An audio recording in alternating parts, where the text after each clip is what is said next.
Olá, hoje é o dia 13 de outubro e espero que você esteja bem e que nenhum Covid ou nenhum mal possa entrar na sua tenda. E se entrar, que Deus possa te fortalecer para que você possa encarar com muita fé e coragem esse tempo difícil da vida de todos nós. Nossa meditação é sobre a graça e estamos falando dos efeitos dessa graça que nos acompanha todo dia, não é mesmo? Não existe vida cristã sem graça. A vida cristã sem graça não tem graça, né? E a nossa meditação de hoje é baseada no capítulo 15 de Romanos. Terminamos o capítulo 14 e estamos no capítulo 15, mas é o mesmo contexto do capítulo 14. Esses capítulos não existiam quando Paulo escreveu esta carta. Romanos capítulo 15, versos 1 a 3. Mas nós que somos fortes devemos suportar as fraquezas dos fracos e não agradar a nós mesmos. Portanto, cada um de nós agrade ao seu próximo no que é bom para a edificação, porque também Cristo não agradou a si mesmo, mas como está escrito, sobre mim caíram as injúrias dos que te injuriavam. Como eu dizia, então, os efeitos da graça na nossa vida. A Epístola de Paulo aos Romanos fala sobre a justificação pela fé, que é uma obra, a obra da graça de Deus, e quando Deus nos enche do seu amor, Romanos 5:5, ele nos coloca num caminho para andarmos, para avançarmos, para corrermos. Estamos indo sempre em frente, né? Não olhamos para trás, não voltamos atrás, estamos indo em frente. Mas de vez em quando vamos encontrar obstáculos na nossa caminhada e todos não estão correndo da mesma forma. Então, essas exortações aqui desse capítulo 14 e 15 servem a nos ajudar a termos a consciência de que não estamos caminhando sozinhos.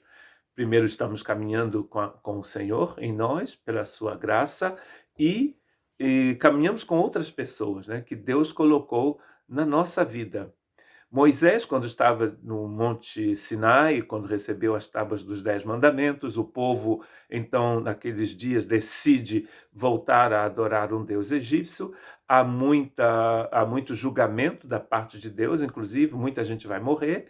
E Moisés, então, diz para Deus: Senhor, se o Senhor não for comigo, não me deixe sair daqui. Se Deus não anda com você, você não consegue caminhar. E a outra verdade é que você não está caminhando sozinho, você está caminhando com outro. Então, como você deve se comportar quando você está caminhando com outro? Ele está dizendo nós que somos fortes, então Paulo pensa que ele é forte, ele está dizendo que outras pessoas na igreja também são fortes, devemos suportar as fraquezas dos fracos. Então, a primeira lição aqui nesses 3 versos é que nós temos que suportar as fraquezas dos outros. No corpo de Cristo não há lugar para quem decide de demolir, destruir o outro, mas servir de suporte, de encorajamento para o outro. E é assim que a gente vai continuar nessa caminhada. Estamos num deserto, estamos saindo desse Monte Sinai e estamos caminhando. E alguns já estão prontos para correr, outros estão engatinhando e caminhando devagar. Então, precisamos servir de suporte para o outro.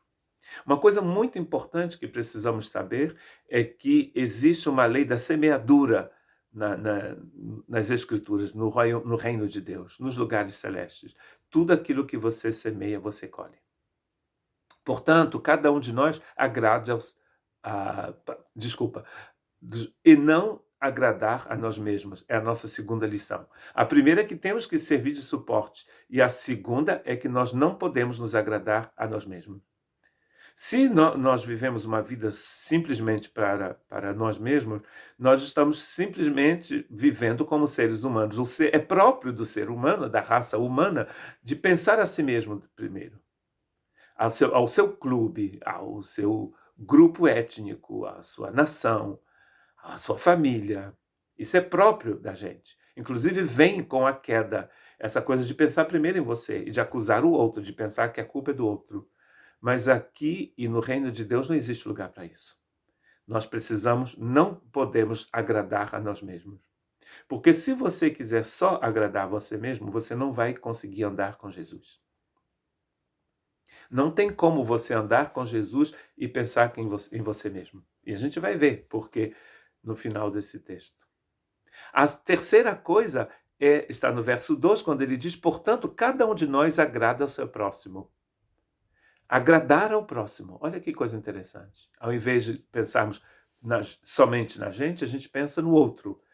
Agradar ao próximo aqui é diferente de agradar a homens.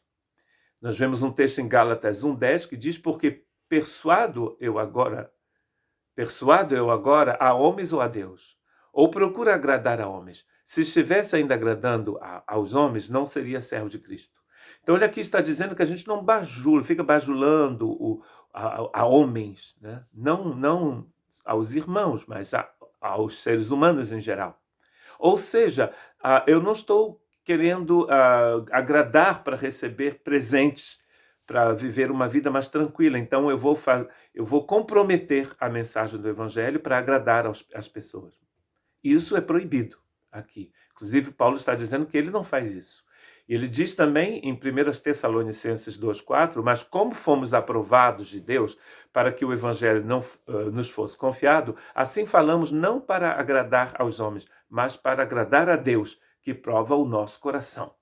Então, não estamos pregando o Evangelho para agradar os homens, no sentido de não aborrecermos as pessoas e pregarmos um Evangelho politicamente correto.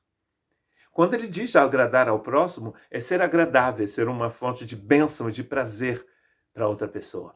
Como ele diz aqui, que é para a edificação, no verso 2 do capítulo 15 de Romanos. Portanto, cada um de nós agrade ao seu próximo no que é bom à edificação. Não é agradar no sentido de bajular as pessoas, de falar aquilo que elas querem ouvir, mas é de agradar a pessoa para que ela seja edificada. Cristão antipático é a pior coisa que existe, não é? Uma pessoa antipática, qualquer pessoa antipática, cristão ou não, é muito ruim. Um discípulo de Cristo é uma pessoa agradável, uma pessoa simpática, porque ela é cheia de Jesus. E olha por que Paulo está dizendo tudo isso, que temos que suportar o outro, que servir de suporte para o outro, que não podemos nos agradar a nós mesmos, e temos que agradar o outro para que ele seja edificado. E depois ele diz no verso 3, porque também Cristo não agradou a si mesmo, mas como está escrito, sobre mim caíram as injúrias dos que te injuriavam. Mas essa é a meditação de amanhã. Sejamos como Cristo. Que Deus te abençoe.